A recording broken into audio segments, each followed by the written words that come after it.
So we just saw our slideshow of all of us growing up throughout the years, and it was a little sentimental. My favorite picture was the one with Kelsey and Will when they were little, and then showing them at prom years later. That really made me happy. So going on is what we read in the scripture earlier, what Shelby read for us. We heard the story of Jacob, who discovered God through a dream that he had after leaving his home. Now, the reason Jacob had to leave his home was because his brother wanted to kill him. Now, we are not exactly leaving home because our siblings want to kill us. Well, hopefully, My sister and I do fight over the bathroom every now and then. But we are leaving home for a very monumental reason. We're all going on to a different stage in our lives, the biggest stage in our lives from here on out. Well, not the here on out, but you know what I mean. Sorry, I'm still nervous. I've always said it's a lot harder to talk in front of people you do know rather than people you don't know because you value their opinion so much more than random strangers. So, as we go on, like Jacob discovered that God was always with him, we're going to have a point in our lives when we discover that God was always with us. And many of us have already discovered that point in our lives. I know I personally have through very many stages in my life up until this stage. Now, I'll talk about the stages of my life when I've somehow doubted God and sometimes when I've discovered that he was actually here with me. Now, the first time that I discovered God, like a big monumental moment, was when I was in the 7th grade and I moved here and I went to my friend Morgan May's Bible study. I remember that I walked in and her mom led the Bible study and she asked me, "What's your name?" And I told her Jordan, and she's like after the river, Jordan, that's beautiful. And I said, "No, after the basketball player." And she said, "That's good too." And I remember one of the biggest lessons she taught us. She grabbed a backpack that we'd use normally for school, and she started stuffing it with stuff that we use day to day. First, she started stuffing it with textbooks that we used for school, and then the extracurricular activities that we would put in there, like pom-poms for the cheerleaders or ice skates for the ice skaters and so on. And then stuff it with our cell phones for all of our extra communication amongst ourselves and a little laptop and everything. And then when it was time to stuff the Bible into the backpack, we realized that there wasn't enough room to put the Bible in the backpack. And this was kind of a moment we were like, but we can't live without our textbooks and our cell phones, But she also pointed out that there's some time in your life when you have to make room for God. Even if that Bible won't fit, you need to find a way to make it fit. Now, this really stuck with me, and I thought, I am going to find a way to make this Bible fit in my life. Well, as you have seen by my track record in not showing up for church every now and then, I haven't really made that Bible fit the most time in my life. But I'm lucky to have found this church that has accepted me, even when I haven't been able to show up, that always takes me in as a true family member that I feel like whenever I come here. Before, I always found church boring until I came to Grace Presbyterian Church and I heard Nancy preach to all of us for the first time. My dad could really tell that there was a difference when in the car I was actually talking about the sermon that she gave to all of us. Whereas opposed to in my last church, I would just be sitting there thinking, how much longer is this going to last, Whereas with Nancy, I really cared about what she said because it sounded like she was talking to us and she was preaching to us as individuals rather than giving us a lesson that we should just take with us, but rather how we can become better people with God. And so Nancy really taught me that you have to take God with you wherever you go. And throughout the next few stages of my life, I also found ways to take God with me. I remember when I went to this youth group at Journey of Faith United Methodist Church. And I told everybody it was because I really enjoyed the lessons, but it was really because there was this cute boy there that I really enjoyed. And eventually when that fizzled out, I came to confirmation classes here at Grace Presbyterian. And I remember some of the greatest memories I had there in that classroom with Devin Minor as we would go and learn all the lessons for the day. And at first I thought it was just some annoying thing that I would have to go do on Monday nights because it was like at 8 o'clock at night and I was really tired and I just wanted to go home because it was my freshman year and I was just tired from the extra work. But it was fun. I really enjoyed myself. And that's just one of the many memories that I've had coming to church here at Grace Presbyterian. Another one of the things that have really stuck with me was when we tried to make that venture crew. You remember that? It was so much fun. We went canoeing with people and we became friends with people that I never would have even known before, like Parker and Courtney. And Courtney is one of the seniors that is not with us today because she is in Vietnam right now. And her husband is fighting for our country right now.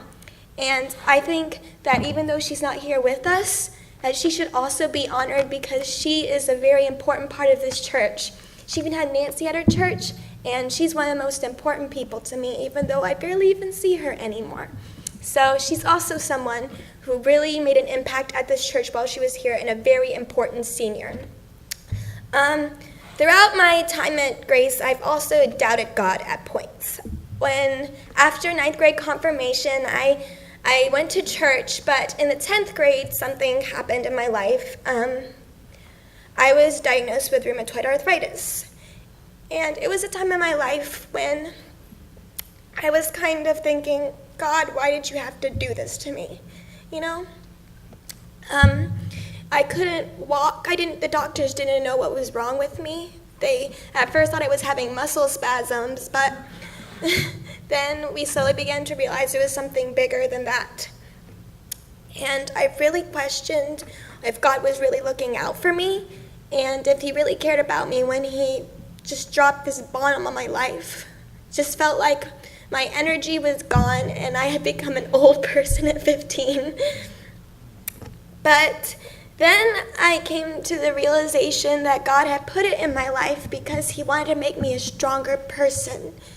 And through that year, I often consider sophomore year the year of a lot of highs and a lot of lows. I accomplished things that I never dreamed of accomplishing through theater and through speech and debate. And it really made me realize that there's a balance that God makes in people's lives. For instance, this year I realized that there was this balance when I was so depressed at one-act play competition for theater. When I saw that this girl had won Best Actress in the competition. But then I realized how happy she was. She was crying for getting just some one award in this grand scheme of everything when it really wasn't that big of a deal, but for her it was the most amazing thing in the world. And it made me think that she really needed that award. She really did. It was something that really helped her in her life. And I had gotten that same award my sophomore year when I really needed something good to happen to me in that life. So it makes me think that God has his own way of balancing everything out. When some bad times are happening, he rewards you with good times to balance everything out. And a lot of good things are happening in my life right now, even though bad things still are here. But throughout this church, I have made some friends that will last for a lifetime, including Pastor Nancy. Earlier this year, to help my arthritis, I had to go get steroid injection surgery. And Pastor Nancy went with me. She was there before I was put to sleep, not put to sleep, but you know. Yeah, before I was knocked out, and when I woke up, she was there for me too. She's a big inspiration in my life. And I've met people that have touched my heart, even though you might not even realize it.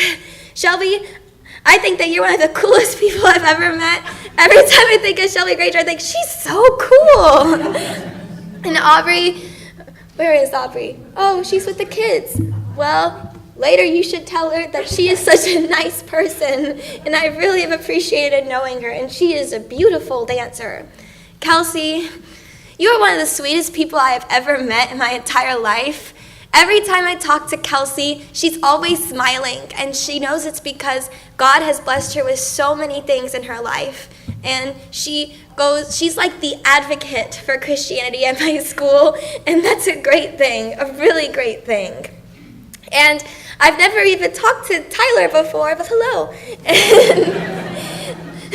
And congratulations on baseball and your talent. I can't do anything like that. I have no hand-eye coordination whatsoever. We're all going on to our next stages in life, and we have to take God with us. I am going to major in make-believe next year. It's theater, And a lot of my friends who are going to MIT and stuff are like, "Are you going to college to become a waitress?" And I said, but then it makes me think a lot of them have agnostic points of view.